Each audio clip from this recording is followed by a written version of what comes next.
Right. So, the next part of this is it's about movement, right? And I think again, movement, mobility, flexibility, daily activities, total daily energy expenditure, all of these things get a little bit confusing. So I think when we say movement, we need to think about, what people are talking about. And obviously, general movement is the best thing that we can do, right? Get a lot of daily physical activity, get a lot of varieties of things, and most, importantly, do things that are enjoyable, right? If you don't like lifting weights, go do something else, right? If you like hiking, go do it, right? And get that movement. But what I'm talking about here is more of technique, right? When it comes down to anything that you're doing with exercise, it all has to do with technique. So, and this has just been a recurring theme this week, again, with the youth athletes and whatnot. We need to think about this stuff in a progression. We need to think about this stuff on a spectrum.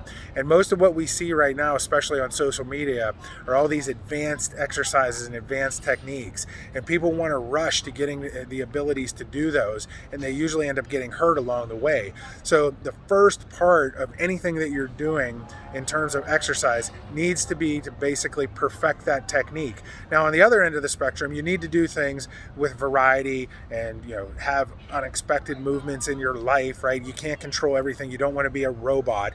It's kind of like Bruce Lee's idea. You got to be able to you got to be able to flow, or you got to be able to crash. You don't want to be robotic, and you also don't want to necessarily be a complete free spirit. It's the blending of the two that comes together to have this kind of perfect harmony to get us the results that we want to be and have this kind of balanced lifestyle.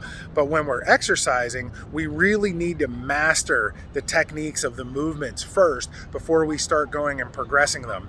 And sometimes we're better off spending, extra time, maybe 50% or 100% more time than we think, getting the execution of the technique in these movements and exercises before we decide to go progressing them with bands and speed and resistance and anything that's going to make us more fatigued, because it's ultimately going to break our technique and cause us to move in a more awkward manner, which is going to lead us to poorer movement economy and risk for injuries. All right, over and out. Talk to you later.